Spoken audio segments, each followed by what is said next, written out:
کریں. Recording in progress.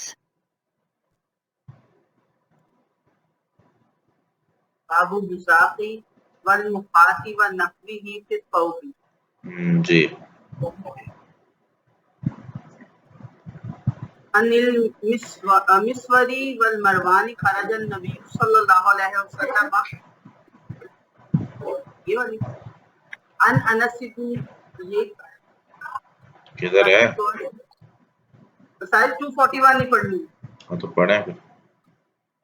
عن انس بن مالک قال بزق النبی صلی اللہ علیہ وسلم فی ثوبه قال ابو عبداللہ طوله ابن ابی مریم قال اخبرنا یحیی بن ایوب حدثني حمید قال سمعت انس عن النبی صلی اللہ علیہ وسلم.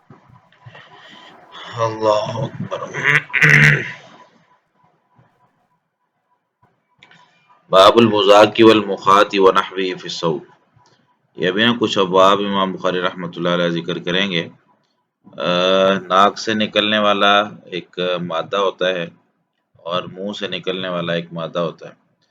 تھوک اس کو کہہ لیں، بلغم کہہ لیں، اور کئی دفعہ منہ سے بھی نکل آتا ہے، کئی دفعہ ناک سے نکل آتا ہے، کئی دفعہ جو ہے نا وہ سینے سے، جس طرح کہتے ہیں نا سینے میں بلغم جمی ہوئی ہے تو وہاں سے انسان کی جو ہے نا وہ منہ تک آ جاتی ہے، ناک کے ذریعے نکلتی ہے.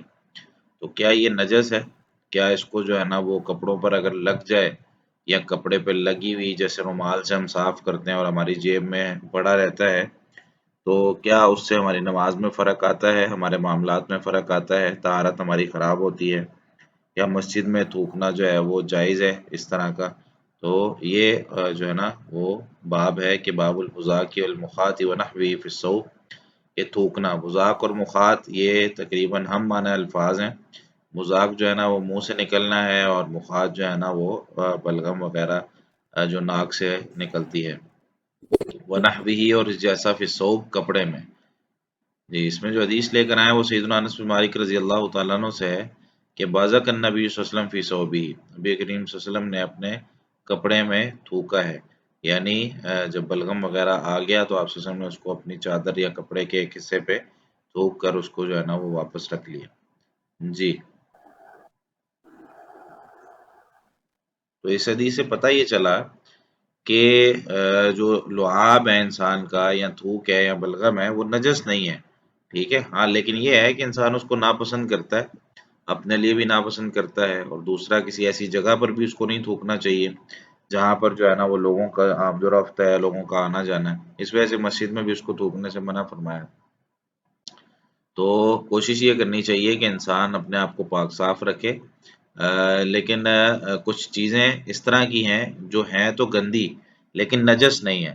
یعنی یوں سمجھ لیں کہ اس کو ناپسند کیا گیا ہے لیکن وہ نجاست کی جو ہے نا وہ مد میں نہیں آتی ہیں. جی عائشہ پڑھیں. السلام علیکم رحمۃ اللہ وبرکاتہ. جی شیخ صاحب میرے پاس جو حدیث ہے یہ والا باب نہیں ہے. باب غسل المرأة الدم عن وجه ابیہا یہ والا ہے اس کے بعد. صحیح ہے، چلیں ہمارے پاس نہیں ہے. یہ پڑھ دیں آپ. جی باب غسل المرأة الدم عن وجه ابیہا عن سہل بن سعد الساعدی وہ والا رضی نہیں پڑھنا، اللہ یہ عنہ. پڑھنا جو میں نے کھولا ہے اسکرین پہ. اچھا اسکرین کے اوپر. جی جی. باب لا يجوز الوضوء جی بالنبیذ ولا المسکر. جی وکرہہ الحسن وابو العالیہ وقال عطا اتیمم احب الی من الوضوء بالنبیذ واللبن. جی